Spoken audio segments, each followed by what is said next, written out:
J'étais cachée derrière une orange. Incroyable, hein? J'espère que tu vas bien aujourd'hui. Ici, maintenant, tout de suite. C'est confortable dans le dedans et dans ton slip. Pas vraiment. Non mais faut rire. Faut rire dans la vie, c'est très important le rire. Peut-être que j'en parlerai à un moment, les bienfaits du rire, c'est un truc de ouf. Attends, je vais baisser un peu la musique.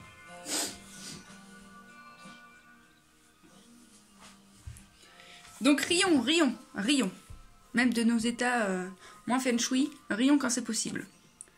Et j'aimerais faire un tout petit témoignage pour que j'ai vécu il n'y a pas plus tard que 5 minutes 30 et que j'ai pu observer la puissance, encore une fois, de la présence. Et j'aime bien les exemples parce que ça parle un peu plus, c'est ce qui m'est arrivé ce matin, je pense que ça arrive à tout le monde. Donc c'est magnifique de pouvoir faire des ponts avec les histoires des uns et des autres. Pourquoi? Parce que déjà, ça crée un lien où en fait on est tous pareils. Et en plus, ça peut proposer un autre regard sur ce que tu vis à travers le prisme que moi je propose et te permettre des décalages ou pas. C'est une proposition qui est faite. Si ça ne fait pas sens, mon ami, mais c'est très bien, il n'y a pas de souci. Et donc ce matin, je me réveille. J'ai clairement envie de pas du tout me réveiller, quoi. Je sens que la journée va être une lutte. Enfin, que je sens que dans l'instant dans lequel je suis quand je me réveille, je sais pas, c'est la tristitude. Mais vraiment, tu vois. Bon alors, les nanas comprendront un peu plus période de cycle là, tu vois, donc c'est les hormones un peu exacerbées, un petit peu un peu plus sensibles, donc ça je le sais, puis des fois je ne cherche même pas à chercher mon état d'esprit en période de règles, parce que de toute façon j'ai l'impression que je ne comprends plus rien, donc je me suis dit, ça doit jouer quand même, mais je pense qu'il n'y a pas que ça. Donc effectivement, j'ai observé ce qui s'est joué. Et en plus c'est intéressant parce que demain j'ai ma sista de cœur, mon amie d'enfance qui vient me voir et tout. Ce week-end, j'ai mon frère, ma nièce, enfin bref. Plein de nouvelles qui étaient censées faire source de joie pour moi. Et là, j'arrive pas à y connecter, tu vois. J'ai ma mère au téléphone qui me demande, bah, elle arrive à quelle heure ta grosse? Je sais pas. Mais genre, je m'entends dire je sais pas, mais c'est pas en mode je sais pas, on verra. C'est un je sais pas en mode... Là, il y a autre chose qui veut se voir. Je suis pas du tout dans le bon espace, tu vois. Là, tu me parles de trucs qui, pour moi, n'existent plus parce qu'aujourd'hui, là, maintenant, il y a quelque chose que je me dois d'aller voir, tu vois. Mais ça, c'est avec l'expérience que j'apprends à reconnaître les signes avant-coureurs de je suis pas au bon endroit. Clairement, quand j'arrive pas à connecter à la joie de rejoindre mes aimés et de partager un moment de ouf avec eux juste par leur présence, je sais pour moi que c'est que je suis pas au bon endroit. Donc qu'est-ce que je fais, mon ami? Et ben du coup j'étais au téléphone avec la madré. Je voyais bien qu'en plus j'étais pas non plus feng shui. Donc j'ai raccroché. Je me suis assise par terre. Je me suis dit bon, c'est quoi ce qui se passe dans ton espace?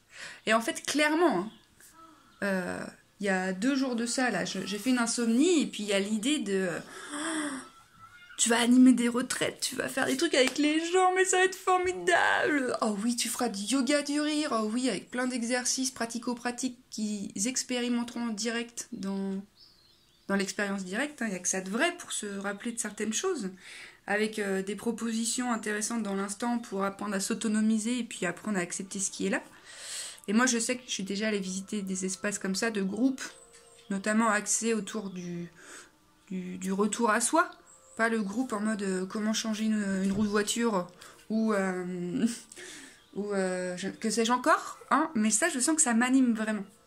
Et quand je suis dans ces espaces-là, mais je suis joie. Mais genre c'est une gamine de 3 ans, c'est pipi des papillons, c'est vraiment léger. Alors ça m'arrive de pleurer dans ces espaces, hein, tout ça. Mais je veux dire depuis un espace bien... Ah, j'aime tellement ça, être en lien avec les autres, et puis co-créer, puis transmettre, puis parler, puis écouter, puis plein de trucs, quoi. Et donc c'est vrai que pendant mon insomnie, c'était vraiment confortable de goûter à ça, et de se laisser divaguer. Alors ce serait sur combien de jours, ce serait combien de personnes. Après le reste c'est que des détails, où, quand et tout ça c'est que des détails. Moi je suis persuadée que si l'univers me demande, enfin si c'est ça qui vibre en moi, si je ne m'y aligne pas, là, je vais pas du tout expérimenter la joie. N'en demeure pas moins que c'est pas parce que je m'y aligne que je vais exploiter, enfin exploiter pas du tout, mais expérimenter le confort, puisque c'est ça qui s'est joué. Mais l'inconfort qui fait grandir. Laisse-moi t'expliquer. Donc je me saisis de l'information de oh, c'est vrai que ce serait trop bien, c'est vrai que ça fait joie. Ah c'est vrai que... Ouah. Et en fait hier je vois bien qu'il y a une partie de moi là qui commence à me dire mais n'importe quoi. Mais j'arrive à... Ok, je sais que c'est une peur. Et je sais que si je vais pas sur ce chemin-là, je peux pas la rencontrer, donc je peux pas la traverser, donc je peux pas grandir. Donc tout est bien foutu, hein, tu comprends la perfection du plan. Si je ne vais pas dans cet espace-là, je la contacte pas, je la transforme pas. Mais je la porte encore. Alors que si je vais sur ce chemin-là, bah c'est magnifique. Manière de dire que c'est pas parce que tu suis ton élan intérieur que c'est confortable. Mais ça, je crois que je l'avais déjà dit, mais là, dans l'exemple, c'est vraiment ce qui s'est joué. Parce que ce matin, je me réveille, et là, je crois que vraiment, il y a beaucoup trop de pensées qui s'agitent dans ma tête en mode « mais n'importe quoi ». Non mais toi, faire ça, non mais n'importe quoi. N'importe quoi, enfin, tu craques ou quoi? Et moi, je contacte souvent le sentiment d'insatisfaction, très souvent. Comme un truc qui colle à la peau, là. Et en fait, je me suis dit, mais man, c'est pas anormal, en fait, que tu que tu contactes ou connaisses cette insatisfaction, puisque tu ne nourris pas cet élan qui est tien. Alors cet élan-là, il se goûte aujourd'hui, enfin depuis 2-3 jours sous cette forme-là, même si ça fait déjà 3-4 ans que je sais qu'un jour j'animerai des retraites, ça prend du temps.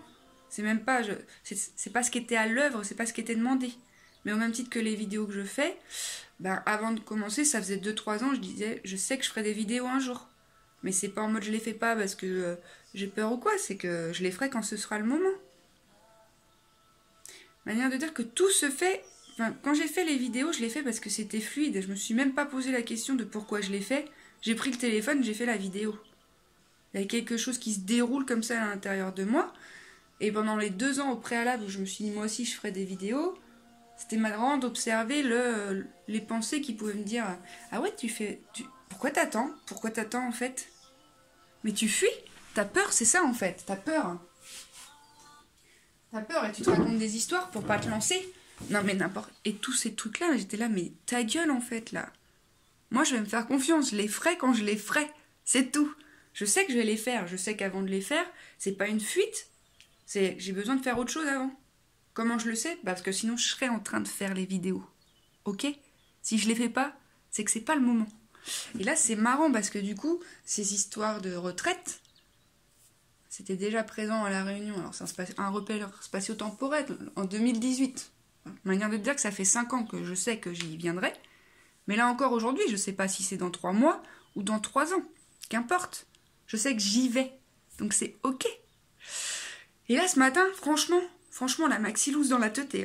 Mais de toute façon, tu vas pas y arriver. Mais de toute façon, tu crois quoi? Mais toi, il y a personne qui te connaît. Tu crois vraiment que tu vas te faire des gens comme ça qui vont venir avec toi? Mais t'es con ou t'es con? Et là, je te jure, assise par terre, ça m'a rendue tellement triste. Et du coup, moi, j'amplifie cette tristesse. C'est ce qu'on apprend avec les méthodes PIT, quoi. J'amplifie, quoi, en mode, mais ouais, de toute façon, t'es qu'une merde, t'y arriveras pas, franchement, pis. Et en fait, c'est cette injonction de t'as pas le droit qui est venue, quoi. T'as pas le droit. Et du coup, je suis allée dans cet espace-là, là. Et à un moment donné, tu respires fort. Et tu continues à pleurer parce que t'es qu'une merde, tu arriveras pas, mais de toute façon, tu vas te gâcher ta vie, puis de toute façon, tu passes toujours à côté. Et là, d'un coup d'un seul, ça s'arrête. Non, mais je vous jure, d'un coup d'un seul, ça s'arrête. Le switch s'opère, en fait. Parce que t'as mis à jour le personnage ou l'émotion qu'il y avait derrière, qui avait juste besoin d'être libérée, puis l'histoire qui se racontait. Du coup, ben c'est ok, la présence, elle peut reprendre son plein pouvoir. Ok, c'est calme. Ok, là, je suis branchée comme un sapin de Noël de savoir que j'ai ma grosse qui débarque demain, de savoir que j'ai mon frère, ma nièce, peut-être ma madrie, qui débarque ce week-end. Enfin, je veux dire, je vois bien quand ce qui s'est joué tout à l'heure. Et maintenant, l'énergie est différente. Qu'est-ce qui s'est passé? Mais rien. Sinon, juste que je me suis arrêtée et je me suis dit, qu'est-ce qui se passe? Je suis revenue dans l'instant présent. Plutôt que de me dire, ok. Et là, ça va mieux. Et là, je me suis dit, il faut quand même que je leur dise que c'est ça le pouvoir de la présence. C'est ni plus ni moins que ça. d'accepter de plonger dans ce qui est là. Et si c'est de la tristitude, de la ralbotitude, de j'en peux plus du slip, tu peux aussi plonger dedans. Et de plonger, à un moment donné, tu vas voir, ça va switcher toi, enfin tout seul, t'as rien à faire, quoi. Juste à être présent et à accompagner le process, parce que j'aurais pu me dire, bah super, t'es en train de chialer sur ton tapis, bah c'est bien, bravo, t'as tout compris. Bah ouais, mais en fait, c'est ok. Ouais, je suis en train de chialer sur mon tapis, ouais. Et ça fait pas de moi quelqu'un d'autre que moi. Et c'est très bien ainsi, en fait. Donc c'est ça le magnifique pouvoir de la présence, parce que moi longtemps j'ai cru que quand t'étais dans la présence, tu comprenais tout, puis il n'y avait plus de souffrance, plus de tristitude, plus de tout ça. Mais non, le pouvoir de la présence, c'est que tu peux traverser tous ces états depuis un espace serein de c'est ainsi que ça se joue, et c'est ok sans jugement aucun, le cœur grand ouvert sans jugement aucun. Et là j'étais là, ouah, dément, faut que j'en parle aux copains. Alors voilà mon ami, c'était une petite vidéo témoignage sur le pouvoir magique de la présence. Right? Je te souhaite une bonne journée, je te fais des bisous, et puis je te dis à bientôt.